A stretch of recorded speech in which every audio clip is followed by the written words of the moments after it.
We all have been hearing how luxury cars are seeing an increasing demand in India, and it's the compact SUVs which are leading the pack. Now, BMW took the lead with the launch of the X1 a few years back, and Audi was quick enough to get its Q3. Now, after a few years and a bit of a delay, Mercedes-Benz is here with the GLA, its rivals to both these cars.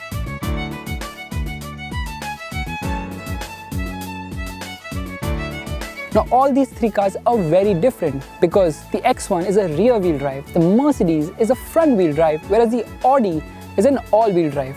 But out on the road, how do they perform? Well, let's drive them today and find out just that.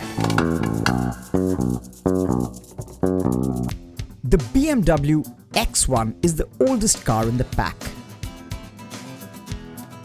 and has started showing signs of aging that no facelifts can fix.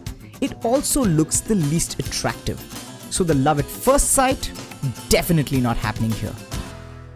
And the freshest car of the lot is the Mercedes GLA.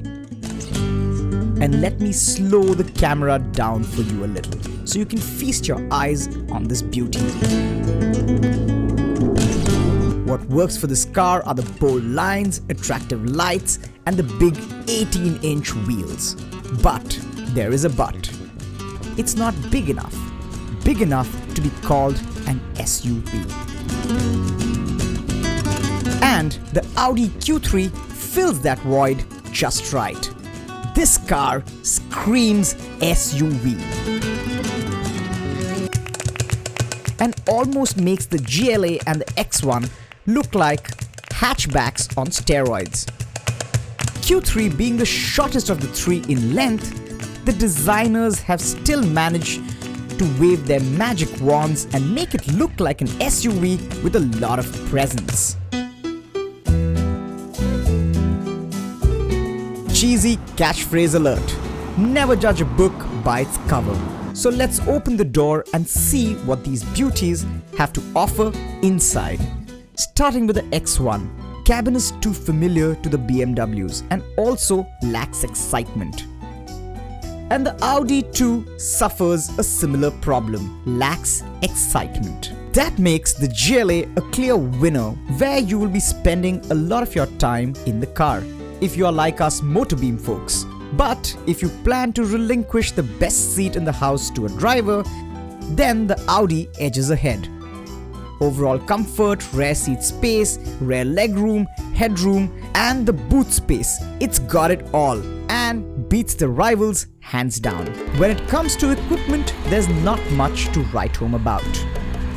And today in the market, at half the price, you get many more features. But this is a comparison between these cars, so let's not get distracted. Now, in all three cars, you get sunroof, 6 airbags, leather seats, rear parking sensor, headlamp, washers, electronically adjustable front seats, and the usual electronics for added safety.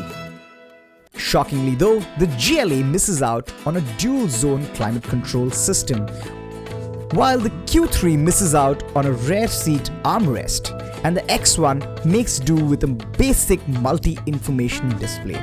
The unique features to the X1 include push-button start and a richer infotainment system, while the GLA is the only one with a reverse camera and steering-mounted paddle shifts. The Q3 too gets a unique feature that includes rear AC vents and front parking sensors. Enough cosmetic stuff, let's get to the heart of the matter, shall we?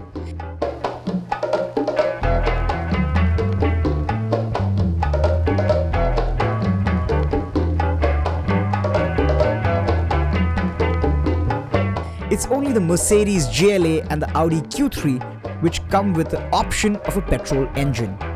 The Q3 offers better performance. The TFSI mill is just more eager and offers more fun when you give it the beans. All the cars come with diesel engines and they are more popular with the buyers. The Mercedes GLA is the least powerful car here and just isn't as quick as the Q3 or the X1, both of which are equally quick, the BMW being slightly faster both in terms of acceleration and top speed.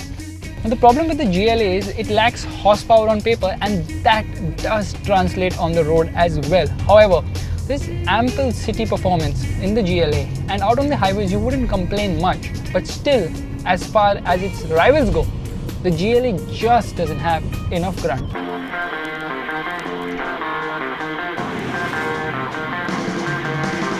Now this TDI motor in the Audi Q3 has a lot of punch. It has a very good balance both in the city and out on the highway. It's not as spiky as that on the BMW X1, and this 7-speed gearbox is also very good.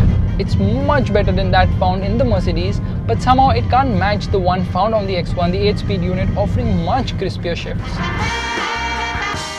All cars are evenly matched when it comes to fuel efficiency, with very little to differentiate between them. But the small 50-litre tank in the GLA does hinder its cruising range, as the X1 holds 61 litres of fuel, while the Q3 has the biggest tank of 64 litres.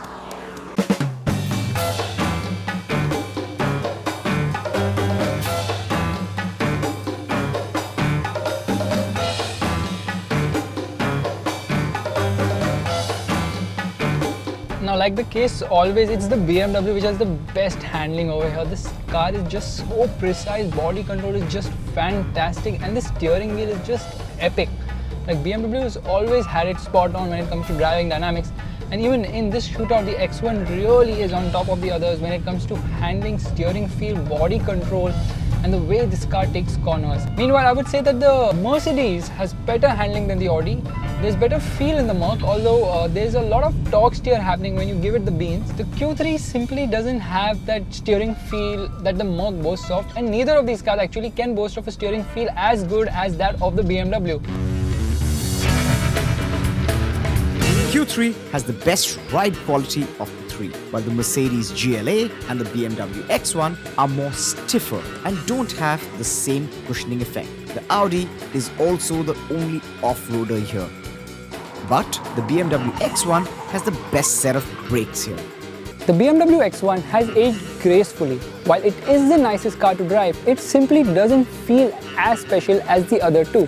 The fact that BMW is soon going to launch the next generation X1 makes you wonder whether you should be buying the current generation model. It finishes third in today's shootout.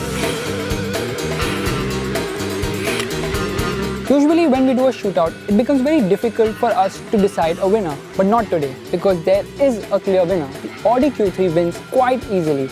It is more true to the SUV tag, and the fact that it's offered with Quattro is cheaper than the fully imported Mercedes GLA makes it emerge as the winner of this shootout. Audi is soon going to be launching a facelift of the Q3, and that is only going to increase the lead of this vehicle in the compact SUV luxury space. Thank you for watching. Make sure you like, share, comment and subscribe to the Motorbeam channel.